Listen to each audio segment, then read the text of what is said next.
안녕하세요. 취향 연결 토크 콘텐츠 공통 분모입니다. 저는 테트입니다. 저는 매트입니다. 반갑습니다. 네, 반갑습니다. 오늘 다룰 영화랑 책은 어나더 라운드 그리고 모래의 여자이죠. 책부터 소개를 좀 해주실까요?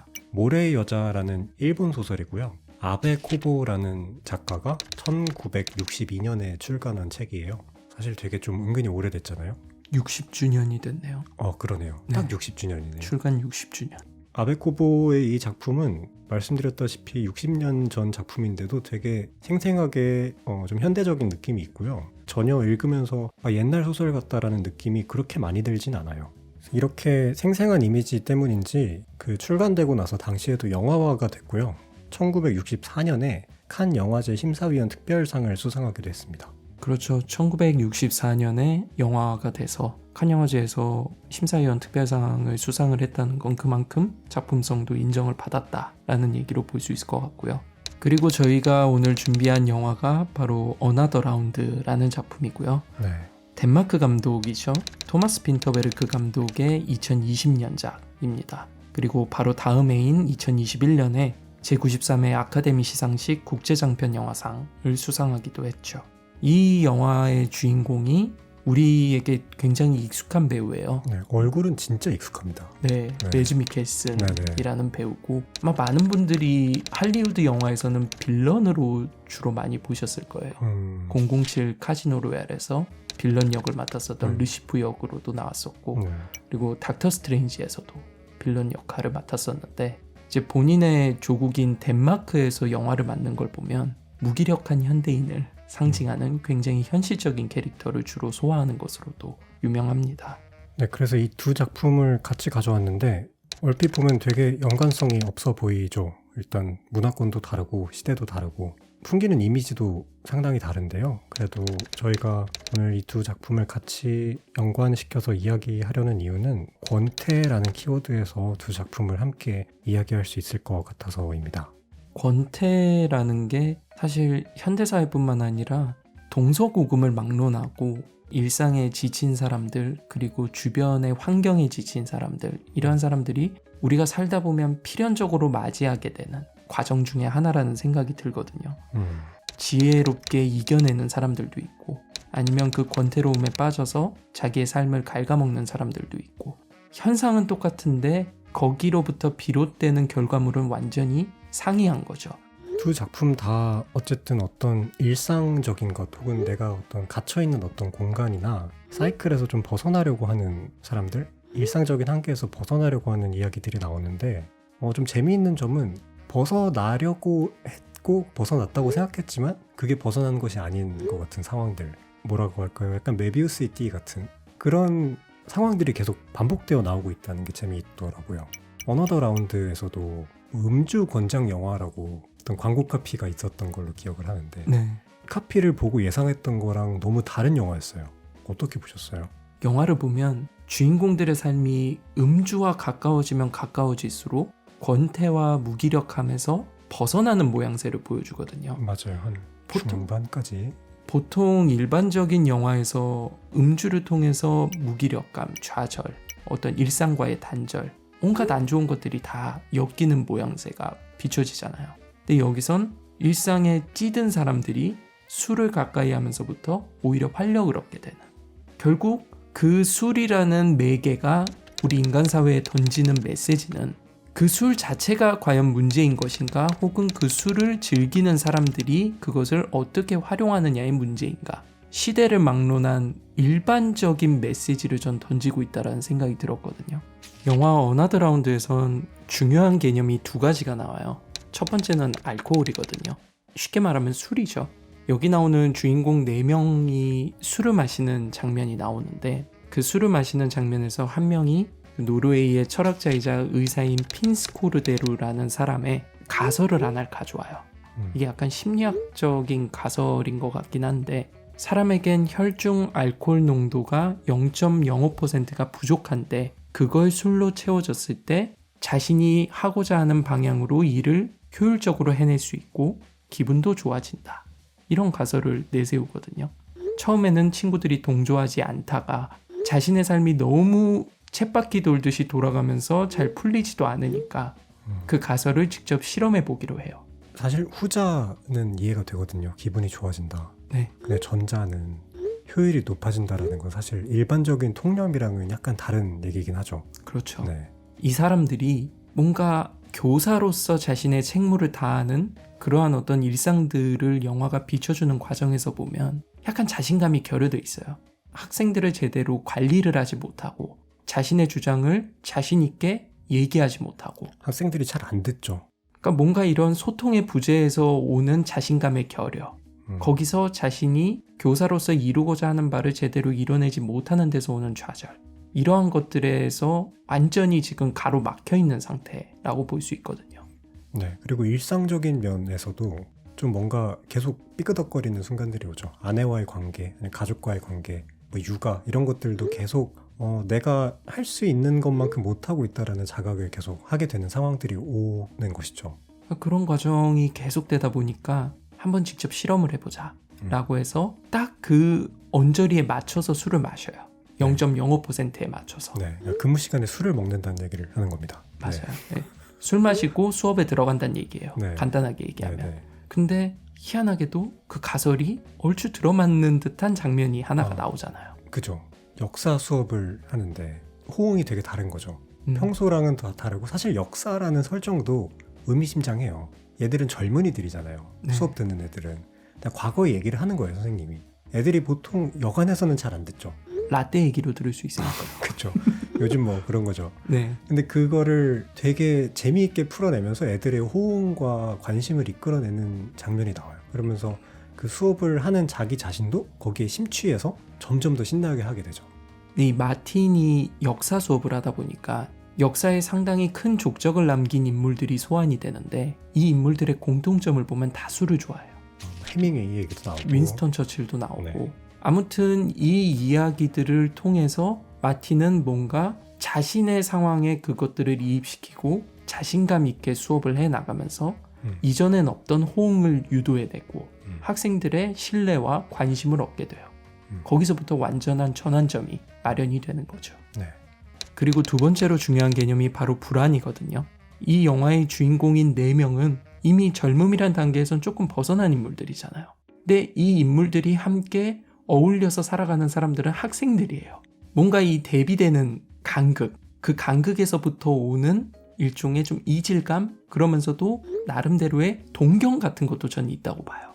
학생들의 그런 혈기 넘치는 모습들을 보면서 우리도 뭔가 저렇게 살아보고 싶은데 일상에서 잃어버린 것들이잖아요. 젊음도 잃어버렸고 사랑도 잃어버렸고 이것을 되찾는 과정에서 오는 불안감, 그 불안감을 씻어내기 위해서 선택한 것이 바로 술이고 어떤 그런 맥락에서 영화가 진행이 된다고 볼 수 있는데 이것에 대한 좀 더 디테일한 얘기는 저희가 잠시 뒤에 하기로 하고 책에 대한 이야기를 한번 이제 해보도록 할게요. 이렇게 떡밥을 뿌리고 책으로 넘어오다니. 네.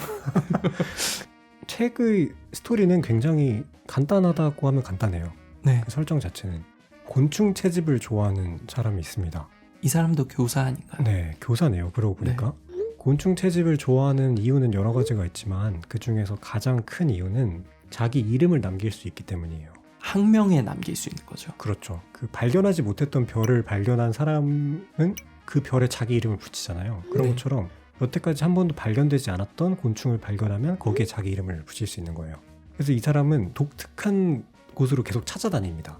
사람들이 많이 가지 않는 곳으로 가면 그 환경에 적응한 새로운 곤충이 있지 않을까라는 생각을 한 거예요. 그래서 사막으로 가요. 정확히 말하면 사구죠. 모래가 막 바람에 날려와서 사막처럼 이루어진 그런 어떤 마을인 거예요. 그 마을 사람들에게 여기서 잠깐만 하루만 있어 라는 제안을 받고 그 집으로 가요. 근데 그 집이 되게 독특하죠. 마치 모래를 이렇게 깊게 판 것처럼 그 모래 구덩이 안에 집이 한 채 있고 거기에서 쉬라고 하는 거예요. 사다리를 내려주고 내려갑니다. 거기에는 집이 있고 웬 여자가 한 명 있어요. 그리고 거기서 지내라고 하고 사다리를 다시 끌어올려 버립니다. 뭔가 스릴러물의 네. 냄새가 좀 나네요. 집 구덩이에 지가 들어간 것 같은 상황이죠. 그러니까요. 네. 근데 밤이 됐는데 모래를 막 사람들이 치우는 거예요. 이 여자도 막 정신없이 모래를 치우고 다른 남자들도 막 밧줄을 갖고 뭐 양동이 같은 걸 내려주면서 모래를 치우는 걸 돕는 일을 계속 반복하죠. 이걸 매일매일 해야 돼요 라고 이 여자가 얘기를 해요. 남자는 무슨 소리예요? 난 내일 나갈 거예요 라고 얘기하는데 그렇지 않게 되는 거죠. 사다리가 없으면 이 구덩이에서 못 나가요. 근데 사다리를 내려주지 않는 거예요, 위에서. 그리고 이 구덩이 안에서 이 정체모를 여자랑 둘이 살아가게 되는 상황이 나옵니다. 이게 이 소설의 시작입니다. 모래의 그 꺼끌꺼끌한 느낌이잖아요. 맞습니다. 그 구덩이에 빠져서 뭔가 나오지 못하고 있다라는 그 설정 자체만으로도 이 인물이 가지고 있는 순수함을 꺼끌꺼끌한 모래로 핥히는 듯한 그런 느낌이 저는 들었거든요. 네네. 그러니까 말씀하신 대로 곤충밖에 모르는 남자잖아요. 네. 무슨 치기 같은 것이죠. 자기 이름을 남기고 싶다라는. 네. 이 여자의 말들을 보면은 되게 좀 무미건조하면서도 서늘하다라는 느낌을 느낄 수가 있어요. 대사들이 좀 이상해요. 네, 좀 기괴하다고 해야 되나요? 이게 이 당시 일본 소설의 특징인 것 같기도 한 게 1900년대 중반 전후 일본 사회의 어떤 무기력함 그 사이에서의 어떤 희망을 얘기하고자 하는 그런 소설들의 문체를 보면은 감정이 좀 배제되어 있다라는 느낌을 좀 많이 받았거든요. 네, 뭔가 물속에서 살아가는 사람 같은 느낌이랄까. 네. 뭔가 부유하는 것 같은 느낌. 맞아요. 둥둥 떠 있는 느낌. 이게 인물들이 되게 많이 존재하는데도 서로 어우러지는 느낌은 전혀 없어요. 그러니까 각자의 원칙과 철학을 가지고 살아가는 사람들인데 이 상황이 제3자의 입장에서 봤을 때는 굉장히 좀 부당해 보이고 뭔가 답답해 보이고 당장이라도 개선을 해야 될 것 같은데 이 인물들은 그러고자 하는 노력을 안 하죠. 그쵸. 설정 자체가 지금 말씀하신 것을 형상화한 것 같은 상황이에요. 모래를 계속 파내잖아요. 이거 왜 파내냐? 이 마을 자체가 이 사구에 건설되어 있어서 이게 우리가 모래를 파내지 않으면 댐이 터지는 것처럼 온 마을이 다 잠겨버린다. 그래서 우리가 매일매일 누군가가 이 모래를 치워야 된다라고 얘기를 해요. 이 남자가 아니 그냥 여기서 나가면 되지 않냐? 여기서 오로지 모래를 치우기 위해서만 살고 있는 건 아니에요? 라고 하니까 여자가 그 특유의 이상한 목소리로 이렇게 얘기합니다. 야반도주를 할 수도 없는 노릇이잖아요. 불악이 유지되는 것도 우리가 열심히 모래를 파내는 덕분이니까요. 우리들이 내버려 두면 열흘도 못 가서 완전히 모래에 묻혀버려서 그 다음에는 뒷집이 똑같은 일을 당하게 돼요. 이게 이상하잖아요. 그냥 이 말에서 나가면 되는데 안 나가요. 그러니까요. 이 남자가 이 여자랑 계속 지내면서 얘기를 해요. 같이 탈출하자. 나가면 마음껏 걸을 수 있어 라고 얘기하니까 여자가 그런 건 지겨워요. 걸을 만큼 걸었어요 라고 얘기를 해요. 이게 되게 의미심장한 말이죠. 나가봐야 여기랑 똑같아. 그래서 그냥 여기서 사는 거예요 라는 식으로 얘기를 한단 말이죠. 저도 이 소설을 보면서 문득 떠오른 게 뭐냐면 저는 시지프스 신화가 생각이 났거든요. 끊임없이 돌을 굴리면서 끊임없는 형벌을 받는 거죠. 네. 자신이 처해 있는 상황을 합리화하면서 그거를 끊임없이 정말 영겁의 세월 동안 해나가는 거잖아요. 이 모래의 여자라는 제목처럼 이 소설 속에서 뭔가 그 무기력함에 빠져서 지내는 여자가 갖고 있는 상징성이 저는 개인적으로 되게 와닿았던 것 같거든요. 뭔가 끔찍하기도 해요. 여자를 가둬놓고 남자를 거기에 내려보낸다는 건 되게 동물적이고 원초적인 느낌을 주거든요. 이게 약간 딴 얘기인데 그 북한에서 실제로 일본 사람들을 납북해 간 적이 있는데 그때도 쌍쌍이 데려갔대요. 커플을 납치해서 내려간 거예요. 1명 데려가면 탈출할 수 있는데 2명 데려가면 웬만하면 눌러 사는 걸 아는 거예요. 그게 생각나더라고요, 저는. 이 남자가 그 여자한테 계속 정보를 캐내요. 이 남자는 정말 소설 끝까지 여기서 도망치려고 온갖 방법을 동원합니다. 그게 이 소설의 재미죠.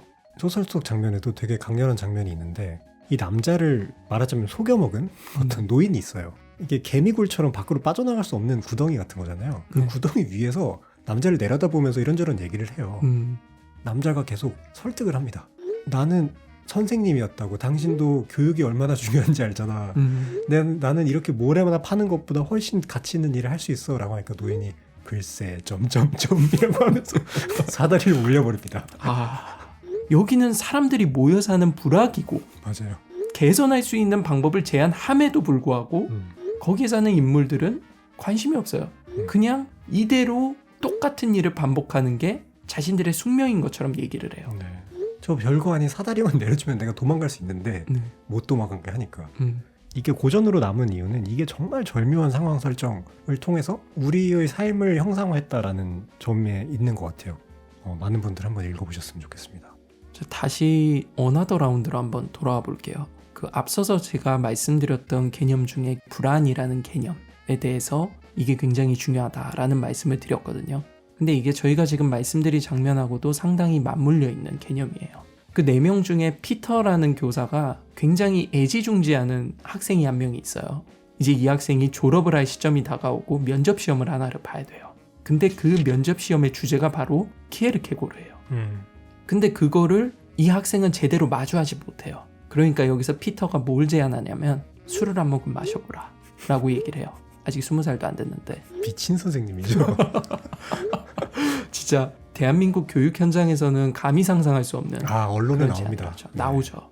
이 피터는 학생을 보면서 한 모금을 마시면 너가 하고자 하는 말을 충분히 해낼 수 있을 거야. 그러니까요. 감동적이라니까요. 이렇게까지 애들을 그러니까 생각해 준다는 게. 이 학생이 드디어 면접장에 들어와서 면접을 보게 돼요. 질문이 이거였어요. 키에르케고르의 불안의 개념에 대해서 설명을 해보라. 이 학생이 여기서 뭐라고 얘기를 하냐면 실패라는 관념에 대한 인간의 반응이라고 얘기를 해요. 이 학생은 피터가 얘기한 대로 자신감을 얻고 자신의 생각을 논리적으로 개진을 해나가요. 그 결과적으로 자신이 원하는 학교에 진학할 수 있는 그런 학점을 받아내게 되죠. 술을 통해서 결국에는 내가 할 수 없는 것들을 하게 되고, 아니면 할 수 있지만 할 수 없다고 생각했던 것들을 자신감을 얻고 하게 되고, 그 내가 일상에서 지루하다고 느꼈던 것에서 잠시나마 벗어날 수 있게 되고. 하지만 이 영화는 사실 그래서 뭐 술만 먹으면 돼 라고 말하는 영화는 또 절대 아니잖아요. 아니죠. 술을 통해서 얻어지는 어떤 부작용들, 어떤 중독이라든지 거기에 의존하게 된다든지 그런 것에 대해서도 결국 이야기를 하고요. 저는 그래서 권태라는 키워드랑 좀 이 영화가 잘 맞는다고 느꼈던 게, 술이든 뭐든 벗어날 수 있는 어떤 통로가 있다고 믿었는데 그걸 통해서 벗어났음에도 불구하고 그게 마냥 좋지는 또 않은 거예요. 그러니까 다시 또 돌아와야 돼요. 원래 자리로. 또 원래 자리로 있다가 다시 또 저 자리로 가야 되고요. 술을 마셨을 때의 나와 마시지 않았을 때의 나를 계속 오가면서 어디에도 정착하지 못하는 것이 결국 이 영화가 이야기하는 바처럼 저는 느껴졌어요.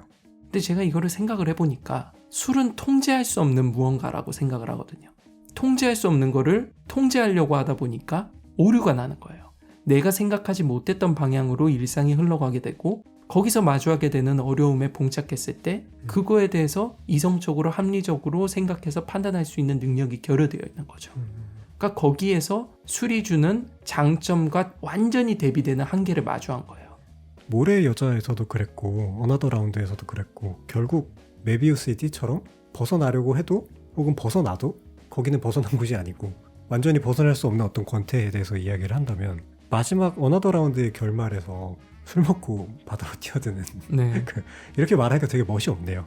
그 장면도 어떻게 보면 무력하지만 어떻게 보면 좀 나아지려고 시도하는, 좀 새로운 곳으로 가려고 하는 어떤 시도 같은 것으로 읽힐 수도 있다는 생각이 들었어요. 벗어나려는 시도가 중요한 거니까.